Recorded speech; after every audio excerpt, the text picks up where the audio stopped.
너무 오랜만에 우리 금요 예배 오는 것 같아요. 그죠?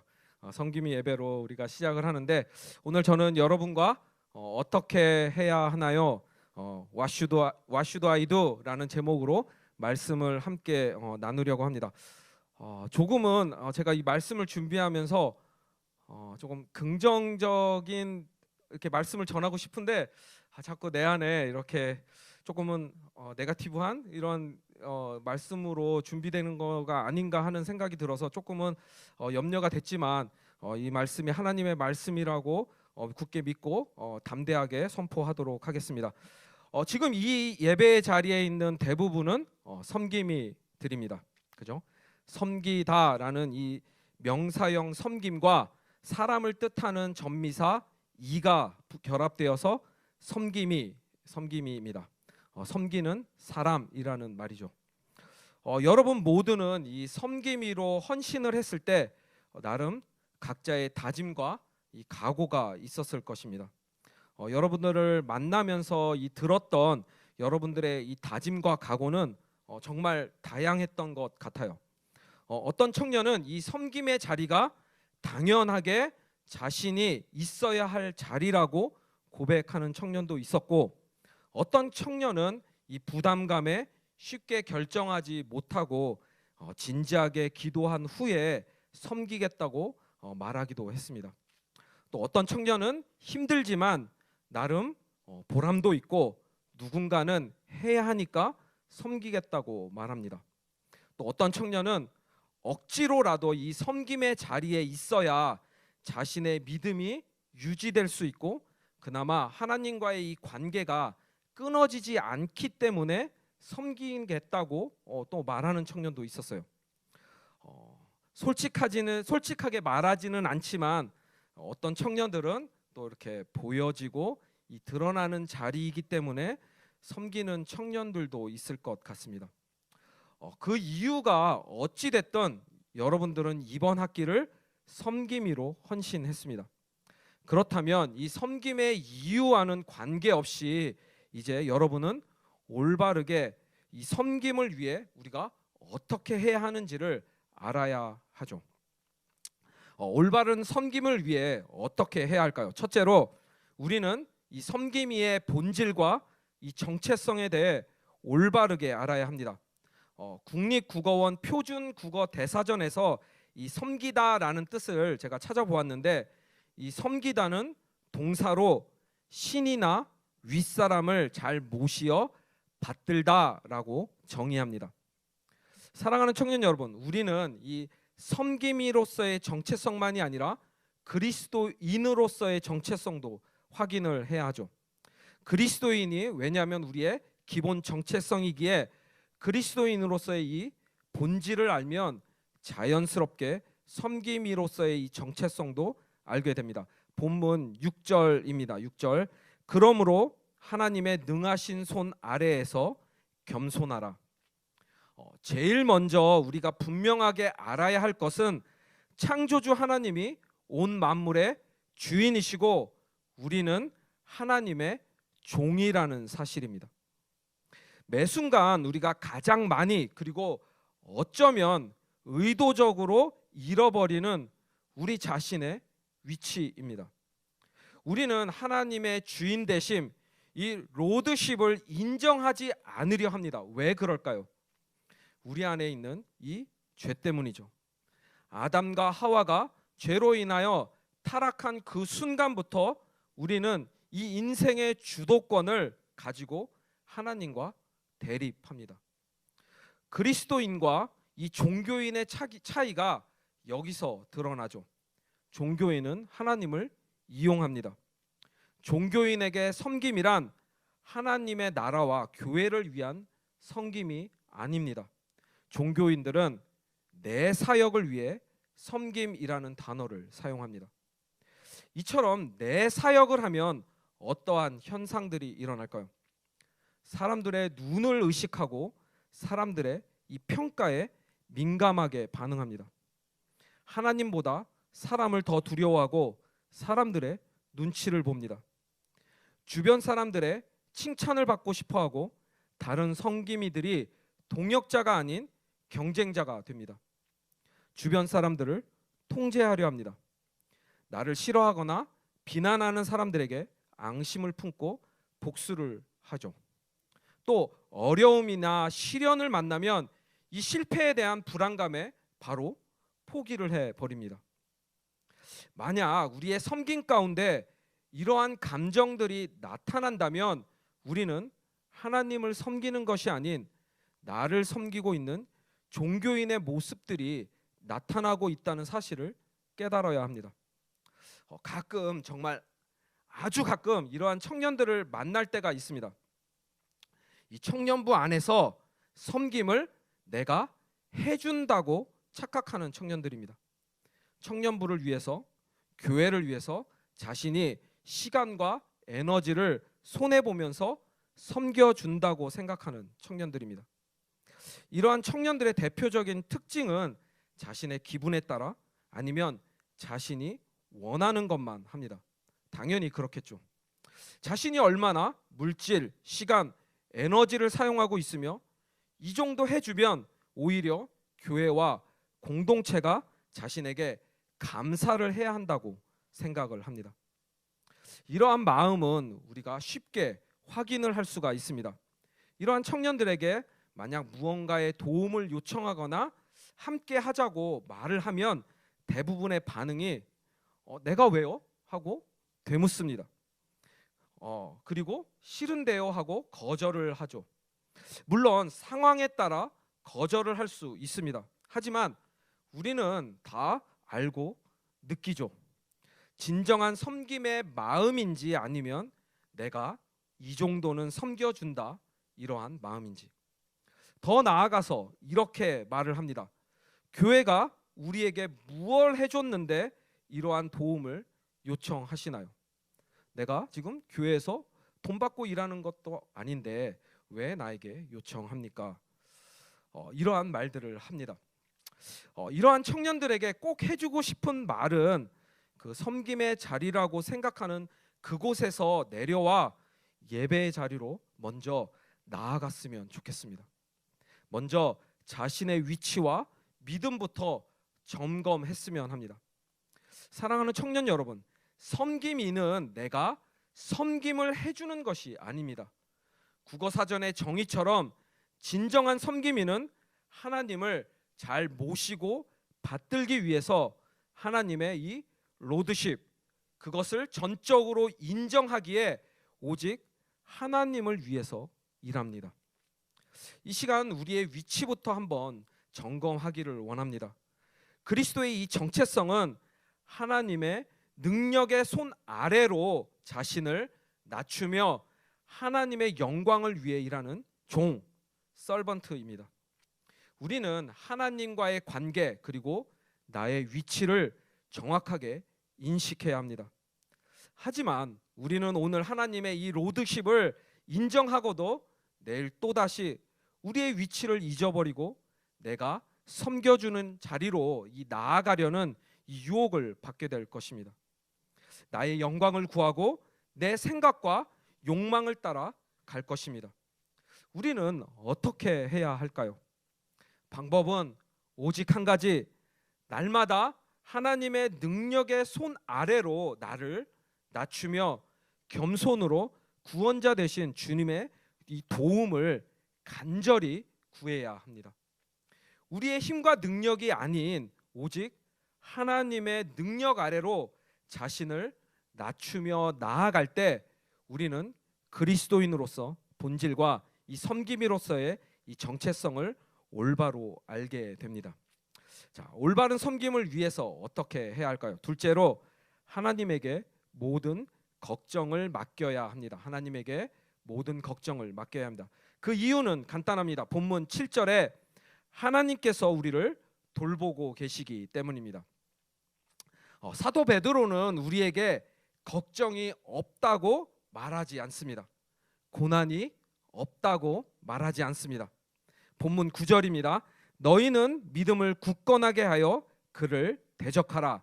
이는 세상에 있는 너희 형제들도 동일한 고난을 당하는 줄을 알미라. 말씀처럼 우리는 이미 알고 있습니다.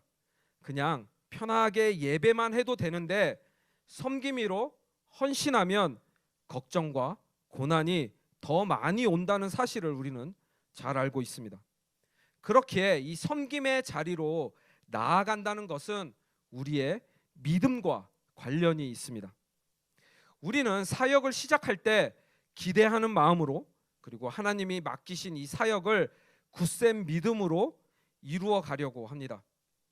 그런데 섬김의 자리에 나아가면 하나님과 더욱 가까워질 줄 알았는데 하나님이 더 멀게 느껴집니다. 기도에 하나님은 응답하지 않으시고 나의 마음을 이해해 주지 않는 친구들과 점점 멀어지는 것 같으며 혼자 깊은 외로움에 빠지는 것 같습니다. 몸과 마음이 다 지쳐서 일상생활도 영향을 받으며 모든 것을 포기하고 싶어집니다. 이때 우리는 쉽게 무엇을 하게 되나요? 하나님의 사랑을 의심하고 하나님에게 불평을 시작합니다. 내가 하나님을 위해 이렇게 노력하는데 하나님은 어디에 계시나요? 내가 왜 이러한 일을 당해야 합니까? 이 순간 주변의 모든 사람들이 적으로 변합니다. 왜 이러한 일들이 자주 일어나고 혹은 우리의 삶 가운데, 우리의 신앙 가운데 반복이 될까요? 사랑하는 청년 여러분, 내 힘과 능력으로, 내 노력으로 내가 모든 것을 하려고 하기 때문은 아닌가요? 우리 한번 냉정하게 잘 생각해 봅시다. 하나님은 여러분의 중심을 보시는 분입니다. 결과에 목숨을 거는 것은 우리들입니다. 남의 시선을 의식하는 것도 우리들입니다. 사역을 평가하는 것도 우리들입니다. 우리는 우리의 시간과 우리의 필요에 따라 하나님을 찾고 우리에게 맞춰서 하나님의 능력을 나타내 달라고 하지는 않나요? 왜 우리는 하나님의 때를 기다리지 못하고 하나님의 뜻을 구하지 않습니까? 하나님에 대한 우리의 한없이 약한 믿음 때문입니다. 사도 베드로는 우리의 걱정을 지금 모두 하나님에게 맡기라고 합니다. 하나님의 돌보심을 믿으라고 합니다. 하지만 자꾸만 흔들리는 우리의 이 믿음을 어떻게 해야 합니까? 우리를 향한 하나님의 이 돌보심과 사랑은 결코 변하지 않고 없어지지도 않는다는 이 복음의 진리를 우리에게 계속적으로 선포해야 합니다. 하나님이 언제나 나와 함께 하신다고, 그리고 나를 보살피신다고 이러한 복음의 진리를 매일 반복적으로 나에게 선포를 한다면 우리는 결코 내가 주인이 되어서 내 힘과 능력으로 사역하지 않게 됩니다. 모든 것을 하나님에게 맡기고 하나님의 뜻에 따라 은혜를 구하게 되죠. 사랑하는 청년 여러분, 굳건한 믿음으로 하나님에게 여러분의 모든 걱정을 맡기십시오. 하나님께서 여러분을 돌보고 계십니다. 올바른 섬김을 위해 어떻게 해야 할까요? 셋째로, 정신을 차리고 깨어 있어야 합니다. 정신을 차리고 깨어 있어야 합니다. 섬김의 자리에 나아갈 때 우리는 이 대적 마귀와 영적 전쟁 한가운데로 나아간다는 사실을 잊어서는 안 됩니다. 우리 대부분은 이 섬김의 자리에 나아갈 때 어떻게 하면 팀을 잘 운용할까, 순을 잘 운용할까, 이것을 고민합니다. 이벤트와 예산에 집중하고 어떻게 하면 더 많은 팀원을 확보할지, 혹은 순원들의 참여를 늘릴지를 고민합니다. 훌륭한 계획과 그에 따른 추진을 위해 노력합니다.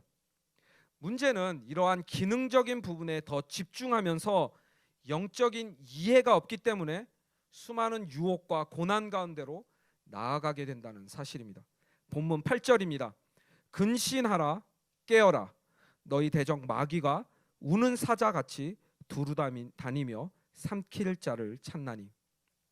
사랑하는 청년 여러분, 우리의 사역 현장에는 대적 마귀가 우리를 공격하고 있으며 우리를 유혹하는 이 거짓과 분열이 있다는 사실을 반드시 기억해야 합니다. 이것을 인식하고 섬기는 것과 인식하지 못하고 섬기는 것은 너무나 큰 차이와 결과를 만들게 됩니다. 여러분들이 사역 가운데 큰 좌절을 경험하게 되는 이 대부분의 경우가 사역의 본질을 올바르게 파악하지 못하고 영적 유혹을 경계하지 않다가 영적 싸움의 희생자가 되기 때문입니다. 우리는 단 한순간도 이 대적 마귀의 공격과 유혹의 이 경계를 늦춰서는 안 됩니다. 늘 정신을 차리고 깨어 있어야 합니다. 이러한 영적 공격에 대한 예는 이 진지한 태도로 섬김의 자리에 있었던 청년이라면 많이 알고 있고 경험해 보았을 것입니다. 일상에서도 경험을 하지만 우리는 이 수련회를 전후로 어떠한 영적 공격이 있는지 경험하는 경우가 많습니다. 특히 은혜를 많이 받은 수련회를 마치고 일상으로 돌아가면 뜻하지 않는 공격에 좌절하는 경우가 있습니다. 팀이나 순을 구성할 때, 락긴이나 리트릿 등 특별한 행사를 할 때 경험하기도 합니다. 무엇보다 가장 영적 전쟁을 직면하는 때는 많은 경우 단기 선교 가운데 일어납니다. 왜 이러한 일들이 일어날까요? 우리의 대적 마귀가 우는 사자와 같이 삼킬 자를 찾아서 두루 다니기 때문입니다. 저는 예전에 이 도미니카 공화국으로 이 단기 선교를 간 적이 있었습니다. 시카고 오헤오 공항에서 출발해서 마이애미에 거쳤다가 아에로 푸에르토라는 공항에 이렇게 도착하는 일정이었어요. 근데 문제는 이 시카고 오헤오 공항에서 출발을 할 때부터 시작이 됐습니다. 오헤오 공항에서 이 비행기가 연착되는 바람에 이 마이애미에 도착을 했는데 이미 이 아에로 푸에르토로 가는 이 비행기가 벌써 출발을 한 것이죠. 급하게 그 비행 일정을 알아보았더니 저녁에 이 산토 도밍고라는 곳으로 가는 비행기가 있어서 우리는 그 비행기를 타고 이제 산토 도밍고에 도착을 했습니다. 그런데 또 문제가 발생을 합니다. 우리 선교팀이 붙였던 이 가방이 단지 3개만 우리가 찾을 수 있었고 나머지는 그 다음 날 이 아에로 푸에르토 공항으로 도착을 한다는 것이죠. 이게 왜 문제냐면 이 한 사람당 그 당시에 이민 가방 2개씩을 가득 선교 물품을 채워서 이렇게 보냈는데 다음 날 만약에 그 공항에서 한 사람이 이것을 다 찾게 되면 관세가 붙거나 혹은 그 사람들이 이것을 빼앗을 수도 있기 때문입니다. 가난한 나라에서는 흔하게 일어날 수 있는 이 관행이기 때문이었죠.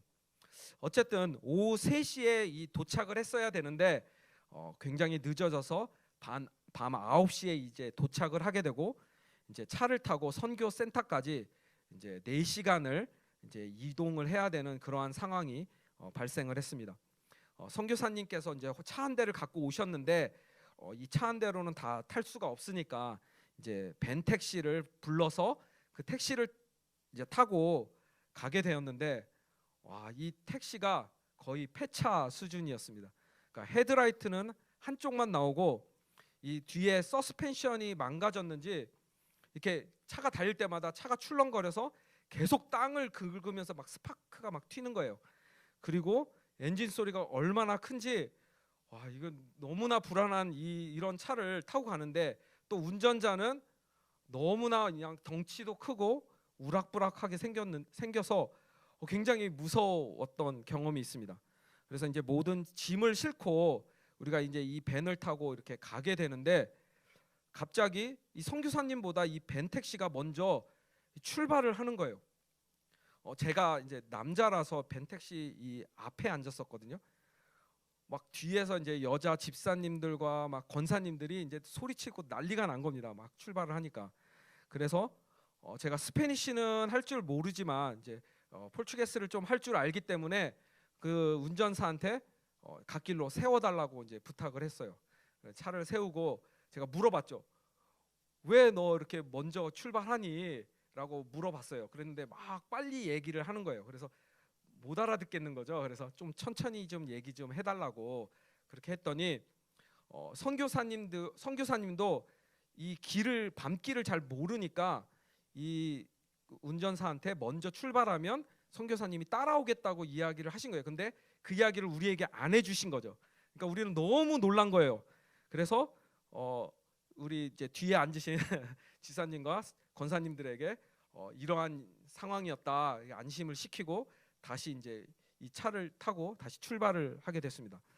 그런데 여러분 혹시 이렇게 가난한 나라에서 이렇게 차를 타보고 가신 경험이 있으신 분은 알겠지만 이 밤이 되면 아무것도 안 보입니다. 정말 불빛 하나 안 보여요. 그런데 이 차는 지금 헤드라이터가 하나밖에 안 되고 막 출렁거리면서 이게 옆이 절벽인지 산인지 뭐 주변에는 아무 불빛도 없고 이런 길을 이제 4시간을 가는데 너무 무서운 거죠. 너무 무서워. 그리고 저는 남미에서 살아봤기 때문에 이 경험이 더 무섭다고 이러다가 우리가 인신매매 당하는 건 아닌지 어디로 끌려가서 이게 팔리는 건 아닌지 막 이런 걱정이 막 드는 거죠. 그런데 또 뒤에는 이제 집사님들 권사님들이 있으니까 내가 남자니까 또 이제 안심을 시켜드려야 되고 이렇게 4시간을 이동을 하는 가운데 제가 이 이름도 생각나지 않은 이 택시 운전사와 어쨌든 이야기를 시작을 했습니다. 이런저런 이야기를 막 이제 떠듬거리면서 하다가 공통된 주제를 발견을 한 거예요. 그게 뭐냐면 이제 메이저리그 이 베이스볼 야구 이야기입니다. 왜냐면 이 도미니카 공화국은 특이하게 축구가 아니라 야구를 잘하는 나라입니다. 그래서 그 당시에 이 도미니카 공화국이 자랑하는 이 세미소사라는 선수와 또 알폰소 소리아노라는 선수가 있었어요. 그리고 우리는 누가 있습니까? 그 당시 추진수와 류현진 선수가 있었죠. 그래서 이제 야구 이야기를 하면서 이제 4시간을 오는데 이제 점점 마음이 이제 편안해지기 시작을 했어요. 처음에 이 두려움과 이 무서움은 이제 점점 사라지고 오히려 나중에 이제 센터를 거의 도착하는데 이 센터가 또 산 위에 있었습니다. 그래갖고 이 산을 타고 막 이 차를 타고 올라가는데 이제는 반대로 이 택시 운전사가 막 울 것 같이 울상이 되는 거예요. 왜냐면 너무 본인도 이제 산으로 올라가니까 무서운 거죠. 이 사람이 이제 도리어 반대로. 그래서 언제 도착하는지 막 물어보면서 이제 올라갔는데 그래서 이 택시 운전기사에게 도리어 이제 나중에는 미안한 마음이 드는 그런 상황이 되었었습니다. 너무 이야기가 길어지면 안 되니까 감사하게도 우리가 이게 함께 도착했던 이 단 3개의 가방이 거기에 들어있던 물품이 다음 날 사역하는데 딱 필요하게 맞게 물품이 들어있었고 이 다음 날 도착한 가방들도 우리가 다 무사하게 찾을 수 있었습니다. 그리고 무엇보다도 우리 함께 지금 몸고생, 마음고생 했잖아요. 이 함께 고생했던 이 팀원들이 얼마나 끈끈해지고 하나가 되었겠습니까? 그렇게 너무나 은혜 가운데 이 단기 선교 일정을 마칠 수 있었습니다. 제가 이 조금은 긴 이야기를 하는 이유는 우리가 사역을 하는 가운데 이렇게 뜻하지 않은 영적인 공격을 받을 수 있기 때문입니다. 우리의 의지나 노력과는 전혀 상관없이 그리고 우리가 해결하기에는 너무나 어려운 공격들을 받게 됩니다. 그러나 공격을 받았을 때는 너무 무섭고 힘들었지만 지나고 나니 이 모든 것들이 오히려 믿음의 간증이 되었고 그 안에 나타난 하나님의 섭리와 은혜를 직접적으로 경험할 수 있었습니다. 어디서 이러한 경험을 할 수 있겠습니까? 사랑하는 청년 여러분, 우리가 이러한 영적인 공격을 받았을 때 한 가지 알아야 하는 사실이 있습니다. 그래도 이 영적 공격은 우리가 지금 현재 우리의 믿음이 온전한 방향으로 나아가고 있다는 것을 증명한다는 것이죠. 무슨 말일까요? 사탄은 이미 자신의 통제 아래에 있으면 공격을 하지 않습니다. 가만히 놔둬도 자연스럽게 죄에 빠지고 하나님으로부터 멀어질 것이기 때문이죠. 하지만 공격을 한다는 것은 사탄이 지금 너무 싫어하고 어떻게 해서라도 넘어뜨리고 싶은 이 상황 가운데 우리가 있다는 것을 오히려 증명하는 것이 됩니다. 그렇게 사도 베드로는 앞장인 이 4장에서 고난을 기뻐하라고 말합니다. 베드로전서 4장 12절 13절인데 제가 새 번역으로 읽어 드리도록 하겠습니다. 사랑하는 여러분, 여러분을 시험하려고 시련의 불길이 여러분 가운데 일어나더라도 무슨 이상한 일이나 생긴 것처럼 놀라지 마십시오. 그만큼 여러분은 그리스도의 고난에 동참하는 것이니 기뻐하십시오. 그러면 그의 영광이 나타날 때에 여러분은 또한 기뻐 뛰며 즐거워하게 될 것입니다. 우리는 고난을 받을 때 우리가 믿음의 올바른 방향으로 나아가고 있다는 이 확신을 가져야 합니다. 우리의 대적 마귀가 너무나 싫어하는 일을 지금 우리가 하고 있기 때문이죠. 그렇기에 9절에서 믿음에 굳게 서서 대적 마귀를 대적하라고 말합니다. 또한 우리가 고난을 당할 때 하나님은 우리와 함께 하실 뿐만이 아니라 이러한 고난을 통해서 우리와 우리가 섬기는 사람들을 변화시키시며 믿음이 장성한 분량까지 자라게 하십니다. 말씀을 마무리하도록 하겠습니다. 우리가 섬김의 자리에 나아갈 때 어떻게 해야 합니까? 오직 하나님의 능력 아래로 자신을 낮추며 나아가 하나님의 영광을 위해 겸손하게 섬겨야 합니다. 굳건한 믿음으로 우리의 걱정과 염려를 온전히 하나님에게 맡기고 하나님의 돌보심을 경험해야 합니다. 대적 마귀와 이 영적 전쟁 가운데로 나아간다는 사실을 기억해서 정신을 차리고 깨어 있어야 하며 믿음에 굳게 서서 마귀를 대적해야 합니다.